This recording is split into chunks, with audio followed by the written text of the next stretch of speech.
Dagger heart,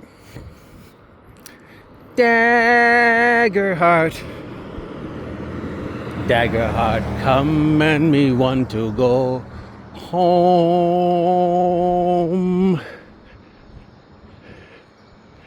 Yeah, we're talking about that thing.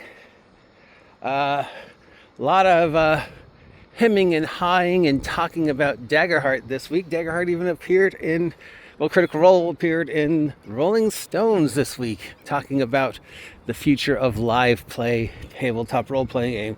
Daggerheart is sold out all over the country, possibly sold out all over the world. It has made a ton of money. Everybody and their dog is talking about Daggerheart. Even people you never thought would talk about Daggerheart are talking about Daggerheart. So, are we talking about Daggerheart because it truly is the single greatest moment in tabletop role-playing since GURPS? Hi, baby. I hear you. Where are you? Sounds like he's right over me. I don't see him, but he's upset about something. So are we jumping on the Daggerheart bandwagon? Oh, there he is. Hi, baby. Look at him. Oh, my God. Because it truly is the single greatest moment in tabletop role-playing games since GURPS? Or are we jumping on the Daggerheart bandwagon because it's popular and everybody's talking about it and we know it'll get clicks? In fact, I'm making this video because I know it'll get clicks because I'm talking about Daggerheart.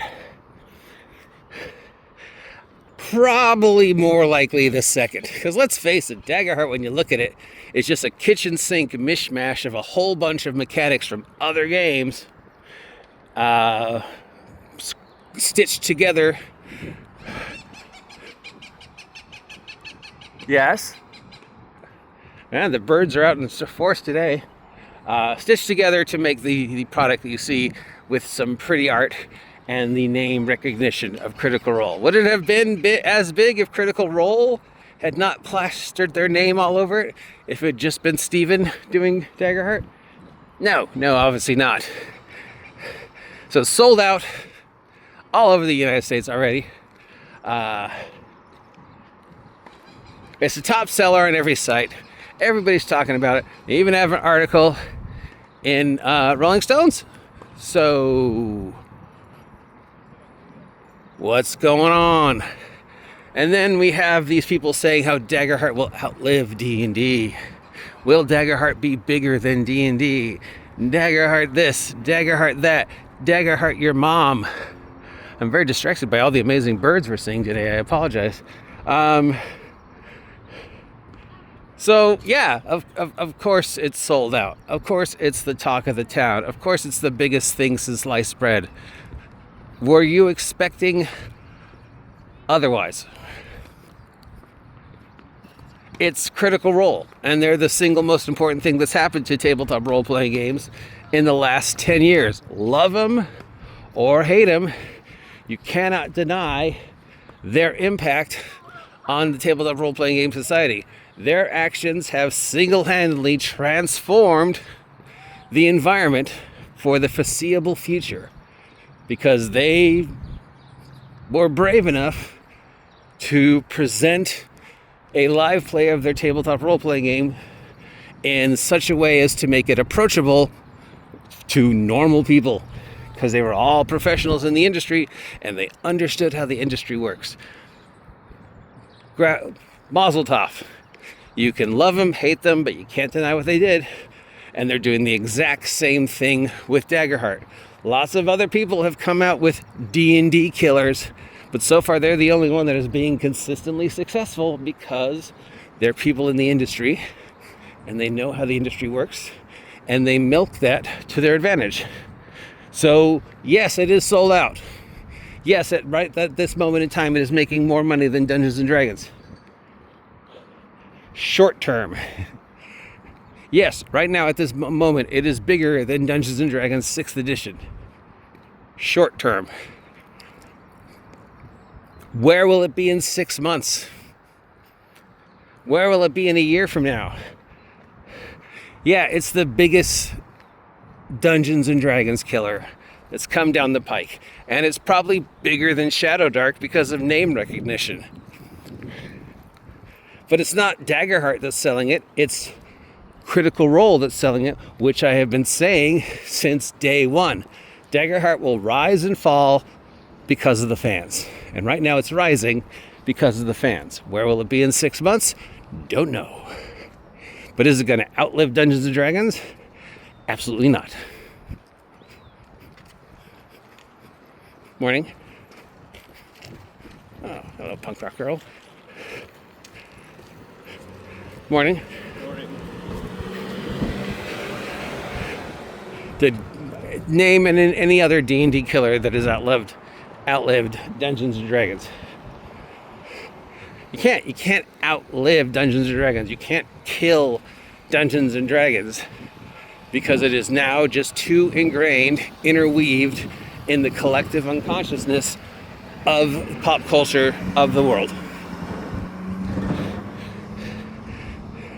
That is a fact. You can't erase the fact that it is D&D, the brand, is big. And D&D, the brand, will be big for the foreseeable future. So, while Daggerheart 2025 will be bigger than Dungeons & Dragons 2025, because Dungeons & Dragons 2025 sucks, and Wizards of the Coast has mishandled it, Daggerheart is bigger. It will remain bigger for at least the next 6 months. It is selling more than D&D, but that doesn't mean anything because the D&D brand is still worth billions, while the Daggerheart brand is only worth millions. You're not going to see as many of those ridiculous things branded with Daggerheart as you did with and will do, continue to, as you do with Dungeons & Dragons, because it's just that name is ingrained in public culture. You can't take that away. Nothing Wizards of the Coast does will eliminate the brand. It's monopoly now. They can just brand it with anything. They don't actually have to produce anything. They can just say, Dungeons & Dragons the Flamethrower, and people will buy it because of the brand. People are buying Daggerheart because of the brand, because of Critical Role. Not because it's a great system, not because it's an awful system, not because of any other reason than it's Critical Role. Had anybody else released this game besides Critical Role, it would already be forgotten. But because of the fan base, it is what it is. But the future, well, we know that fan base can be fickle. So let's see how well Umbra does. Let's see how well Campaign 3.5, Campaign 4, Umbra does. Let's see how well the Daggerheart playthroughs do. All right? Let's see what this article in the Rolling Stones generates, if anything. Now, personally,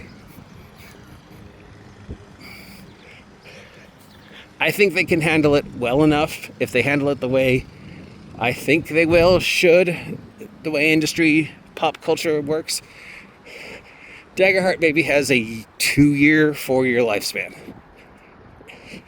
Best guess, if they don't spin it into video games and other things, and if they make Critical Role Campaign 4 using Daggerheart instead of D&D. Yeah, if they check all the boxes, it maybe has 4 years.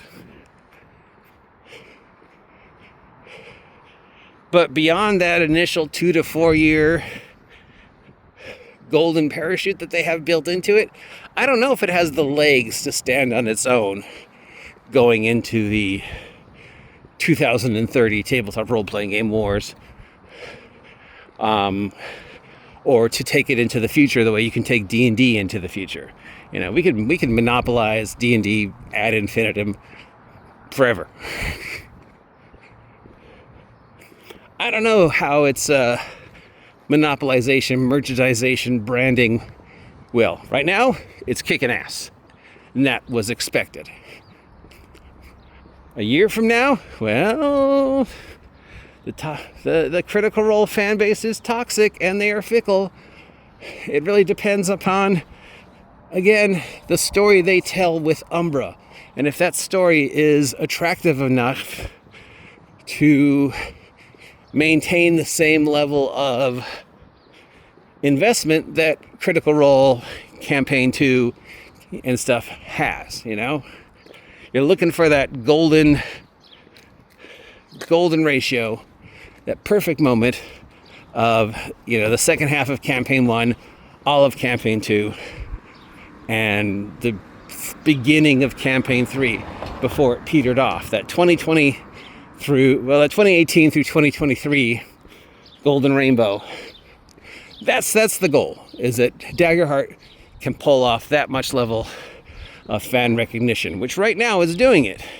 But will it outlive Dungeons and Dragons? Well, it's definitely going to outlive and outperform Dungeons and Dragons, the product 2024 version, because I mean the 2024 version sales are mediocre. They're still the number one, but you know, yeah. Yes, that part, yes.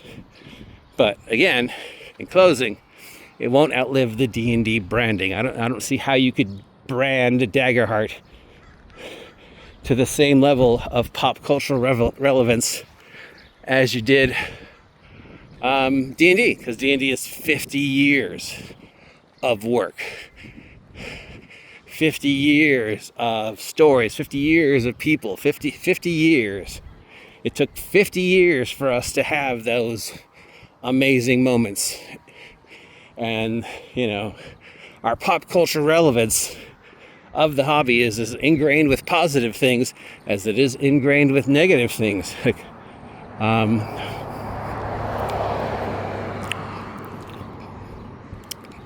So, yes, the importance of Daggerheart currently very huge. Everything they're saying about it, 100% true. Going forward, it's hard to tell. I think once we see how successful or lack thereof the first 3 episodes of Umbra is, because, you know, it'll take 1 episode for them to find their feet.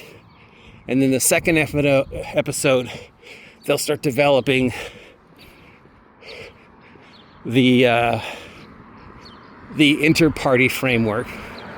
And then third through episode of the, 8-part miniseries they have planned? That's where we'll see the meat and bones. That's where we'll see the product that we either absolutely love, if you're a Critical Role fan, that level of excitement and investment that they had in the past, or as with everything else they've tried that wasn't Critical Role, it will fail miserably, like Candle Obscura and all the other one-shots and other games that they've tried to run. So really, there you go. So that's my 2 cents on the Daggerheart phenomenon, because that's really the only thing going on in the tabletop role-playing game community over the weekend. With summer coming up and them on their summer tour, we'll get to see more of what they have planned and how they're going to market it. And if they market it as well as I think they're capable of marketing it, and understand the market as well as I think they're capable of, I think Daggerheart will do very well short term. But I do not think it's a D&D killer. It could be, but right now I don't see it happening. But then again, we don't know their plans, and we don't know the results to Umbra, so it's really hard to say right now. We can speculate, oh, it's a D&D killer, oh, it's sold out, blah, blah, blah. But really, let's see where we are in 4 months. Anyways, that's it. Just thought I'd share those meandering thoughts with you. Let me know if you appreciate, agree, disagree, that kind of stuff. Buy my merch.